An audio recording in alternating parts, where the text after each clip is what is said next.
Чтобы увидеть африканскую свадьбу, не нужно лететь на другой континент. Она впервые проходит в Грозном. 8 лет ожиданий, испытаний и надежды. Именно столько длилась история Фатимы и Абдуллы, прежде чем прозвучала заветная «да». Уроженцы Гвинеи приехали в Чеченскую республику за знаниями. Оба обучаются в Чеченском государственном педагогическом университете. Сегодня молодые начинают новую главу, уже в статусе мужа и жены.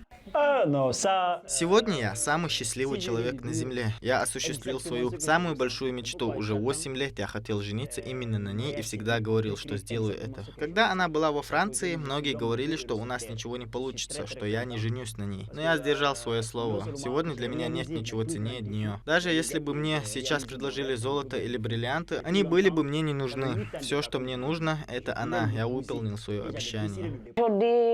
Честно говоря, у меня даже нет слов. Муж уже все сказал за меня. Я сегодня самая счастливая женщина и очень рада. Большое вам всем спасибо. С самого утра в доме царит праздничная атмосфера. Родные и близкие готовятся к событию, которое навсегда изменит жизнь молодых. В начале свадебной церемонии первым проходит никах, так как народ из Гвинеи исповедует ислам. После нескольких минут молитвы искреннего согласия жениха и невесты союз считается заключенным. Если женщина заболеет, она будет лечиться здесь, и деньги будут использоваться на ее лечение и питание. Муж не сможет снять эти деньги без ее согласия. Если у мужа не будет средств и возникнет необходимость, он должен обратиться к жене.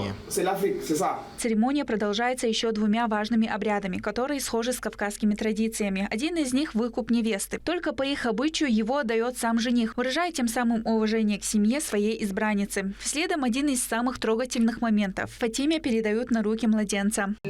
Пусть всемогущий Аллах благословит молодоженов и дарует им много детей. В честь этого благословения мы преподносим госпоже Камара Фатиме этот подарок. Пусть Аллах дарует вам прекрасную дочь, а затем еще много детей, в том числе близнецов. Амин. Пусть ваша семья живет в мире, здравии и благополучии. Амин. Самые важные традиционные этапы бракосочетания параллельно проходят на родине Фатимы и Абдуллы. Родители обоих сторон вместе празднуют дома. После всех религиозных церемоний торжество продолжается уже в ресторане. Праздничный зал постепенно наполняется гостями. Невеста сменила образ. По их обычаям она меняет его за вечер несколько раз. Паре сразу отдают бокалы. Это тоже один из традиций народа. Молоко, которое они пьют, символизирует белую полосу в их совместной жизни. Эта история не только о любви, она о терпении, доверии и верности своему выбору. 8 лет Фатима и Абдулла шли к этому дню, преодолевая расстояние, жизненные трудности. И сегодня рядом с ними те, кто видел этот путь практически с самого начала. Торжество в Грозном – это возможность отметить события вместе с теми, кто за время жизни в республике стал для них по-настоящему близким. На свадьбу в качестве почетных гостей приглашены и друзья. Это свадьба нашего друга.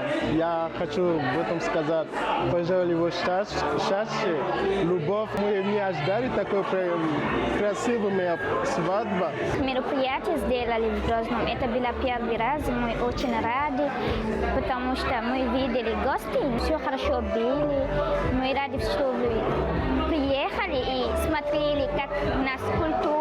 Повсюду слышны теплые пожелания, смех, радость, танцы и поздравления. Каждый пришел разделить счастливый момент и оставить добрые воспоминания об этом дне. Я учусь в ЧГУ, в Чеченском государственном университете, на медицинском факультете.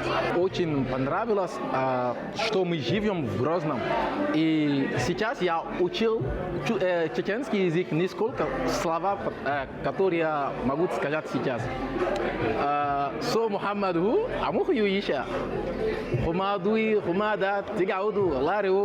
Народы из Африки уже давно проживают в мире и согласии в Чеченской республике, обучаясь в ведущих вузах региона и получая качественное образование. Жизнь здесь безопасна, комфортна, а самое главное, люди очень доброжелательны, признаются они. Лимда Джамалдинова, Моусар Хаджиев, Магомед Ахматов, Вести, Чеченская республика.